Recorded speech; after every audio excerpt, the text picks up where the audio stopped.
साथ ही हमारे इस चैनल में 1998, 2005, 2008 और 2014 में जो शिक्षक नियुक्त हुए हैं उनका वेतन का गणना किस प्रकार से होता है, और अगर छत्तीसगढ़ राज्य में क्रमोन्नति वेतनमान लागू हो जाता है तो उस स्थिति में कितना एरियस मिलेगा, इसके बारे में बहुत ज़्यादा कमेंट्स आ रहा है। तो आज के इस वीडियो में मिडिल स्कूल में एक शिक्षक जिनका जुलाई 2008 में नियुक्ति हुआ है, इनका वेतन का गणना किस प्रकार से हुआ है इसको बताऊंगा। और अगर छत्तीसगढ़ राज्य में क्रमोन्नति वेतनमान का लाभ इन कर्मचारी को मिलेगा तो उस स्थिति में इनको कितना वेतन मिलेगा इसके बारे में बताने वाला हूँ। और साथ में आपको मैं इन शिक्षक का शुरू का पेज का सर्विस बुक को भी दिखाऊंगा।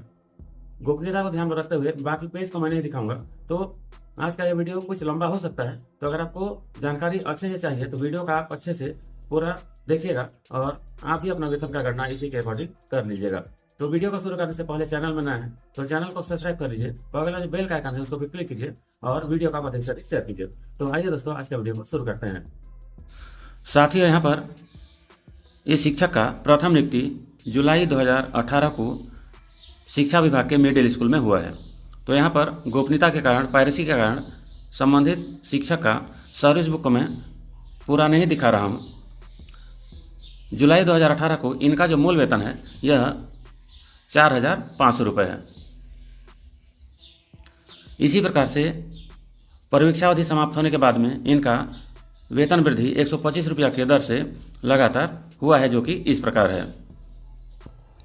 साथियों, 2008 में इनका मूल वेतन 4,500, 2009 में 4,625, 2010 में 4,750, 2011 में 4,875, 2012 में इनका 5,000, इसी प्रकार से 2013 में 5,125, 2014 में 5,250, 2015 में 5,375 रुपया का वेतन वृद्धि हुआ है। तो यहाँ पर 2012 में समयमान वेतनमान लागू हो गया था। तो 8 वर्ष का सेवावधि पूर्ण होने के बाद में इनका जो बेसिक था 4,500, वह पुनरीक्षित वेतनमान के आधार पर 9,300 रुपया हो गया। उसके बाद में एक वेतन वृद्धि होने के बाद में 2017 में इनका मूल वेतन 13,500 रुपया हो गया। उसके बाद में 2018 में जो ये शिक्षक हैं इनका 10 साल का सेवावधि पूर्ण हो गया। तो यहाँ पर जैसे ही 10 साल का सेवावधि पूर्ण हुआ, इनके लिए समयमान वेतनमान से बढ़ करके इनका जो वेतन फिक्सेशन था वो संविलियन वेतनमान पर आ गया। तो साथ ही छत्तीसगढ़ पुनरीक्षण नियम 2017 के अनुसार वेतन मैट्रिक्स में प्रायोज्य लेवल में वेतन वह होगा जो विद्यमान मूल वेतन को 2.57 से गुणा करके प्राप्त किया जाएगा और निकटतम रुपये में पूर्णांकित प्राप्त राशि को माना जाएगा। और अगर मैट्रिक्स लेवल में उससे संबंधित या उसके समान अगर राशि नहीं होगा तो उस स्थिति में वेतन का निर्धारण ठीक उच्चतर कोष्ठिका में किया जाएगा। लेवल 6 में 33,100 रुपये मूल वेतन प्राप्त कर रहा कर्मचारी उसी लेवल में लंबवत नीचे की ओर कोष्ठिकाओं में चलेगा और वेतन वृद्धि दिए जाने के पश्चात उसका मूल वेतन 34,100 रुपये हो जाएगा। तो साथियों, शिक्षा विभाग में मिडिल स्कूल में कार्यरत शिक्षक लेवल 8 के कर्मचारी होते हैं और इनको 4,200 रुपये का ग्रेड पे दिया जाता है। तो यहाँ पर 2018 की स्थिति में जो 2008 में नियुक्त शिक्षक हैं उनका 10 वर्ष पूर्ण हो जा रहा है और यहाँ पर उनका 2018 की स्थिति में जो मूल वेतन है इस वेतन चार्ट के अनुसार ये 35,400 रुपया होता। लेकिन वेतन पुनरीक्षण नियम 2017 के अनुसार जो वेतन का निर्धारण है वो एक इंक्रीमेंट लग जाता है, तो इसलिए इनका जो 2018 की स्थिति में बेसिक 36,500 रुपया हो गया है। तो यहाँ पर 2018 की स्थिति में ही अगर इन शिक्षक को क्रमोन्नति वेतनमान का लाभ दिया जाए तो उस स्थिति में ये 4,300 ग्रेड पे में पहुँच जाएंगे और उस समय इनका जो मूल वेतन है 36,500 से अगला क्रम में यहाँ पर इसे बड़ा राशि 38,100 रुपया है। अगर 38,100 रुपया से भी अगर ऊपर में अगर कोई राशि होता तो उस स्थिति में 36,500 से ऊपर उस राशि का निर्धारण हो जाता। तो इन कर्मचारी के मामले में इनका जो मूल वेतन है क्रमोन्नति वेतनमान के मामले में ये 38,100 रुपया हो जाएगा। इसके बाद में इनका जो अगला कैलकुलेशन है उसको हमने एक चार्ट के रूप में बनाया है, उसको चलिए आपको दिखाते हैं। तो साथ ही यहाँ पर हमने क्रमोन्नति वेतनमान का गणना करने के लिए इस प्रकार से एक टेबल बनाया हुआ है, जिसमें यहाँ पर वर्ष, वर्तमान मूल वेतन, क्रमोन्नति वेतन, वेतन में अंतर, वर्ष भर में अंतर राशि, महंगाई भत्ता, गृह भाड़ा भत्ता, कुल, उसके बाद में कटौती एनपीएस ओपीएस में, और उसके बाद में प्राप्त वेतन। तो यहाँ पर इन कर्मचारी के मामले में 2018 में इनका मूल वेतन 36,500 रुपये था, 2019 में 37,600 रुपया था, 2020 में 38,700, 2021 में 39,900, 2022 में 41,100, 2023 में 42,300, 2024 में 43,600 रुपया मूल वेतन है। इसी प्रकार से जुलाई 2025 में इनका मूल वेतन 44,900 हो जाएगा। साथ ही उसके बाद में 2018 की स्थिति में इनका जो क्रमोन्नति वेतनमान का मूल वेतन है, जैसा कि आपने वेतन पुनरीक्षण नियम 2017 में देखा, इनका मूल वेतन 38,100 रुपया हो गया है। इसी प्रकार से जुलाई 2019 से 39,200, 2020 में 40,400, 2021 में 41,600, 2022 में 42,800, 2023 में 44,100, 2024 में 45,400 और 2025 में 46,800 रुपये हो जाएगा। उसके बाद इनका जो वेतन का अंतर है संविलियन वेतन और क्रमोन्नति वेतन में, यह 2018 में 1,600 महीना में, इसी प्रकार से वर्ष भर का अंतर 19,200 रुपया हो गया। 19,200 का वर्तमान में उस समय में 9% महंगाई भत्ता दिया जा रहा था, जो कि 1,728 रुपया हो गया। इसी प्रकार से गृह भाड़ा भत्ता 19,200 और 1,728 को जोड़ दिए और 7% से भाग दे दिए तो ये 1,465 रुपया प्राप्त हो गया। इस प्रकार से कुल जो वेतन का अंतर है यह 22,393 रुपया है। और उसके बाद में साथियों 2019 में फिर वेतन में जो अंतर है यह 1,600 रुपया का आया है।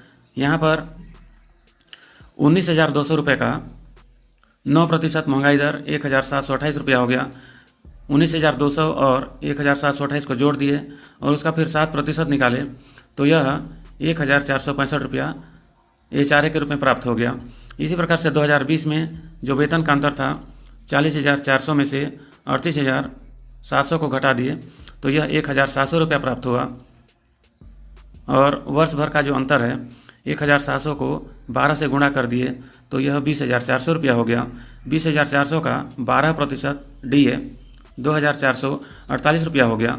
इसी प्रकार से 20,400 और 2,448 को जोड़ दिए और उसके बाद में उसका 7% निकाले तो यह 1,600 रुपया हो गया। साथ ही 2021 की स्थिति में इनका मूल वेतन 39,900 रुपया था। क्रमोन्नति वेतन का मूल वेतन 41,600 रुपया है, तो 41,600 में से 39,900 को घटा दिए तो वेतन में अंतर 1,700 रुपया प्राप्त हो गया। साल भर का अंतर इसको 12 से गुणा कर दिए तो यह 20,400 रुपया हो गया। इसका 12% निकाले तो यह 2,448 रुपया प्राप्त हो गया। 20,400 और 2,448 को जोड़ दिए और उसका 7% निकाले तो यह 1,600 HRA प्राप्त हो गया।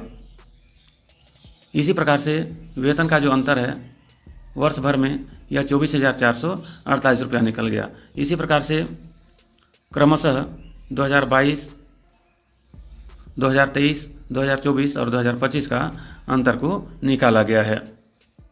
तो यहाँ पर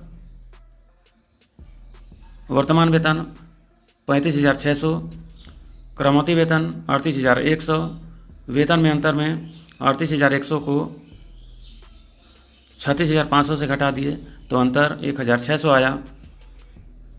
इसको फिर 12 से गुणा कर दिए, यह अंतर 1 महीने का था, इसलिए जो वर्ष भर में अंतर है यह 19,200 रुपया हो गया।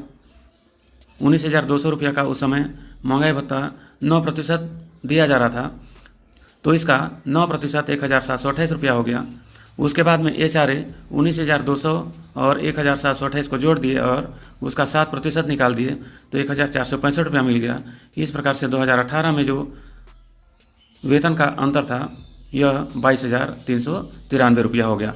तो साथ ही इस प्रकार से हमने वर्षवार सभी का वेतन में अंतर को निकाल लिया है। उसके बाद में कटौती के रूप में यहाँ पर 2018, 2019, 2020 और 2021 को उस समय NPS से कटौती हो रहा था जो कि 10% था। तो यहाँ पर जो 10% है यह 9,368 रुपये प्राप्त हो गया है। इसी प्रकार से OPS लागू हो गया था 2022 में। उसके बाद में OPS में यहाँ पर जितना भी वेतन है, कुल वेतन, उसका 12% काटा गया है जो कि यहाँ पर 14,834 रुपया है। तो कटौती को हमने NPS और OPS का यहाँ पर जोड़ दिया तो यह 24,202 रुपया कटौती के रूप में मिल गया है। साथ ही उसके बाद अगले स्टेप में यहाँ पर कुल वेतन 2018 से लेकर के अब तक का यह 2,17,299 रुपया हो गया, जिसमें से कुल कटौती 24,202 को घटा दिए तो यहाँ पर जो प्राप्ति वेतन है यह 1,93,097 रुपया। तो साथ ही इस प्रकार से 2008 में नियुक्त शिक्षक का क्रमवती वेतनमान का निर्धारण किया गया है, जो कि एक अनुमानित है। शिक्षा विभाग से क्रमवती आदेश जारी होने के बाद में ही यह स्पष्ट और सही होगा, लेकिन जो भी निर्धारण होगा कुछ इसी प्रकार से होना है। तो साथियों, इस प्रकार से आप भी अपना वेतन का गणना आपका प्रथम नियुक्ति के आधार पर, आपका सेवा पुस्तिका या फिर आपका जो पे स्लिप है उसके आधार पर कर सकते हैं। तो यह जो कर्मचारी हैं इनका वेतन का गणना कुछ इस प्रकार से हुआ है, और अगर छत्तीसगढ़ में इनको क्रमवती वेतनमान का लाभ मिल जाता है तो एरियस के रूप में 1,95,000 से 2 लाख रुपए तक इनको प्राप्त हो सकता है। तो यह वीडियो बहुत ज़्यादा लंबा हो जा रहा है, इसलिए अगला वीडियो में 2005 के शिक्षक का प्रथम नियुक्ति से अब तक कितना क्रमोन्नति का लाभ मिलेगा, वेतन का गणना किस प्रकार से हुआ है, और साथ में इनको कौन कौन सा लाभ शिक्षा विभाग में आने के बाद मिला है, इसके बारे में मैं आपको इस बाइक से बताने वाला हूं। तो आज का वीडियो बढ़िया लगा तो वीडियो को आप अधिक से अधिक शेयर कीजिए। चैनल में नए हैं तो चैनल को सब्सक्राइब कीजिए।